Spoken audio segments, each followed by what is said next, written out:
Amahoro nshuti mwene data mudukurikirana ku Mukiranutsi TV, amahoro n'umugisha biva muri Kristo Yesu nibibane namwe mu izina rya Yesu.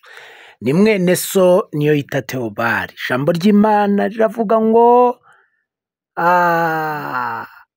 iyo bukeye ni ugushima Imana bari ubuntu bw'Imana. Cyangwa se iyo bwije ubonye uryamye ukabona urabyutse ntukabifate nk'ibintu bisanzwe, ahubwo jya umenya ko ari ubuntu bw'Imana buri kumwe nawe. Imana ikugire neza nshuti mwene data. Biravuga ngo si kubw'imbaraga ahubwo ni kubw'umwuka wera. Ibyo Imana idukorera byose bikora kubw'imbaraga zayo ndetse no ku buntu bwayo. Imana iguha umugisha. Wowe ubana natwe, wowe wakanze subscribe, like, share ndetse na comment. Tuje muri wa mwanya w'ijambo ry'umunsi. Haleluya. Tuje muri wa mwanya w'ijambo ry'umunsi. Reka twumve ijambo umwuka wera yashyize ku mutima wanjye. Dusome Itangiriro. Turasoma hano mu gitabo cy'Itangiriro ibice 31, dusoma umurongo hano wa 19. Twumva icyo ijambo rivuze. 19 havuze iki rero? Haravuze ngo Labani yaragiye gukemuza intama ze, maze Rasheli yiba ibishushanyo by'ibigirwamana bya se. Dutaruke dusome ku murongo wa 30, turagera ku 35. Haranditse ngo none ubwo ugiye rwose kuko ukumbuye cyane inzu ya so, ni iki cyatumye wiba imana zanjye? Hariho akabazo. 31. Yakobo asubiza Labani ati, irya mbere nuko natinye ko wanyaga abakobwa bawe. Irya kabiri ubwo uwo uri bubonane imana zawe ntazabeho imbere ya bene wacu Isaka, imbere ya bene wacu Saka, icyawe kiri mu byanjye ukijyane. Ngo kuko Yakobo yari atazi yuko Rasheli yazibye. Labani yinjira mu ihema rya Yakobo no mu rya Leya no mu za nshoreke zombi, arazibura. Ava mu ihema rya Leya yinjira mu rya Rasheli. Rasheli yari yenze bya bigirwamana, abishyira mu matandiko y'ingamiya, ayicaraho. Labani asaka mu ihema hose arabibura. Rasheli abwira se ati, ntundakarire databuja, kuko ntaguhagurukiye, nuko ndi mu mihango y'abakobwa. Arasaka abura ibyo bigirwamana. Imana yacu nihabwe icyubahiro mu izina rya Yesu. Bibiliya ivuze iki? Niki Bibiliya itangaje? Bibiliya ivuze kuri uyu mugabo bita Yakobo. Yakobo uyu ni umwana uvuka kuri Isaka. Ubwo Isaka yabyaraga Yakobo, wibuke ko yabyaye na mukuru we. Imana ishimwe. Uyu mugabo rero ubwo yarari kwa Labani, Imana ishimwe, ngo yatendeye umukobwa bita Rasheli, ngo kuko yari mwiza amutendera imyaka 7. Bibiliya iravuga ngo imyaka 7 irashira, ishize agiye kumusaba, Labani amushyingira Leya, kuko cyaraziraga ko hashyingirwa umukobwa muto kandi umukuru atarashyingirwa. Bibiliya ivuga iki? Iravuga ngo kuko yari yarakunze Rasheli, aragenda yongera amutendera indi myaka 7. Bibiliya iravuga ngo bamuhereza Rasheli. Rero ubwo yari ari mu mikumbi, ngo bakemeranya ko izizabyara ubugondo zizaba iza Yakobo. Imikumbi yose ikibyarira ubugondo. Bavugana ngo zirabyara Imana idufashe. Izo bavuganye ugasanga nizo zavutse. Umwami Imana atugire neza, bakazimuhemba nk'igihembo. Byavugana ngo zirabyara ubugondo, zose zikabyara ubugondo. Icyo Bibiliya ivuze rero tugiye ku ijambo ry'Imana, yavuze ngo Labani ngo yari agiye gukemuza intama ze, ngo maze Rasheli ngo yiba ibishushanyo by'ibigirwamana bya se. Rasheli nubwo yari umukobwa mwiza, ariko yari afite ingeso yo kwiba ibigirwamana. Yanga kureka ibigirwamana, arangije arabyimukana. Ijambo ry'Imana ryavuze ngo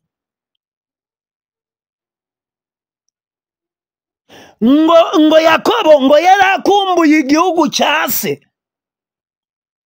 Noneho Labani amubaza ngo niki cyatumye wiba imana zanjye? Yakobo aramusubiza ati, Labani, irya mbere nuko natinye ko wanyaga abakobwa bawe. Yakobo aratinya, agenda adasezeye, ngo kuko yari azi ko bamunyaga abakobwa be, akagenda amaramasa, bakamunyaga ibyo yakoreye imyaka 14. Mwibutse ko uyu Yakobo yiswe Yakobo bisobanura uburiganya, kuko yari yariganije mukuru we umugisha witwa Esawu. Mwami Imana adufashe kandi atugire neza. Arabanga icya kabiri, uwo uri bubonane Imana yawe ntabeho imbere ya bene wacu. Saka ibyawe, icyawe kiri mu byanjye ukijyane. Yakobo aramubwira ngo icyo uri busake ukagisanga mu byanjye ukijyane, ariko kandi nunasaka uwo uri bubona n'ibyawe biri mu byanjye, uwo ntakabeho. Yakobo nubwo yavuze uko, ntiyari azi ko Rasheli yibye ikigirwamana cya se akacyimukana. Ubu dufite abantu bafite ibigirwamana banze kurekura kandi bimukanye. Ariko ijambo rava muri yo ngo kuba Uwiteka nibwo bwenge, kandi kuva mu byaha niko kujijuka. Yakobo aravuga ngo ugifatana icyawe cyose ntakabeho. Mu yandi magambo yaravuze ngo uri bufatane ibyawe azapfe. Imana idufashe kandi itugirire neza. Ubu dufite abantu biyagiye mu mazi, barakizwa, barasenga, barabwiriza, ni abanyacyubahiro, ariko bafite ibigirwamana bimukanye, badashaka kubirekura. Umwami Imana adufashe kandi atugirire neza. Bibiliya yavuze ngo Rasheli yari yenze bya bigirwamana, abishyira mu matandiko y'ingamiya ayicaraho. Rasheli ngo abishyira mu matandiko y'ingamiya, arangije ngo ayicaraho. Mu yandi magambo yarajijishaga, kuko we yari azi ukuri. Umuntu ashobora kujijisha kandi azi ukuri, azi ko afite ibyo bigirwamana, azi ko abyicaranye, azi ko abigendana, ariko akanabitunga. Ubu tubitse abantu mu makorari baririmbira ku bigirwamana. Dufite abavugabutumwa bafite ibigirwamana bicaranye. Ni iki rero wicayeho? Rasheli we yari afite ikigirwamana yibye se Labani, ariko umugabo we Yakobo ntiyari azi ko afite ikigirwamana. Umuntu ashobora kugira ikigirwamana abantu ntibabimenye, abo babana ntibabibonye, abo baririmbana ntibamenye ko afite ikigirwamana, abo basengana ntibabimenye, abaturanyi ntibabimenye, Imana akaba ari izi kakibitse kakicariye. Umuntu ashobora gutunga amoko kikamubera ikigirwamana atunze imyaka y'ubuzima bwe bwose. Umuntu agatunga ikigirwamana cy'inzoga akaba umusinzi, abantu ntibabimenye ariko ijuru ribizi. Reka ntangaze, ibyo abantu batazi Yesu arabizi, ibyo abantu batakuziho Yesu warabizi, ibibera mu rwiherero Yesu arabizi, kandi biravuga ngo byose ngo bitwikure nk'ibyambaye ubusa mu maso y'izabitubaza. Rero Rasheli nawe ngo agira iki kigirwamana ngaracicarira ngagishyira mu matandiko y'indogobe, ariko kandi Yakobo ntiyarabizi na Labani ntiyarabizi. Rasheli ngaricara ngo nuko Labani yinjira mu ihema rya Leya arasaka ikigirwamana arakibura. Bose ntibari bazi ibijya mbere, basaka ihema rya Leya, basaka ibigirwamana, ariko Labani birangira abibuze. Ngo yinjira ngo no mu ihema rya Rasheli arasaka arabibura. Ngo Rasheli ngarangije ngo yicara kuri ya matandiko ariyicarira, ngabwira se ngo databuja ngo ntundakararire ngo yuko ntaguhagurukiye ngo kuko ndi mu mihango y'abakobwa. Nyamara yaramubeshyaga, ntayo yarimo. Ubu tubitse abantu babeshya, kandi mu ijuru bakaba bazi ko babeshya. Umuntu agaturuka ku wa mbere agira ikinyoma ukwezi kugashira.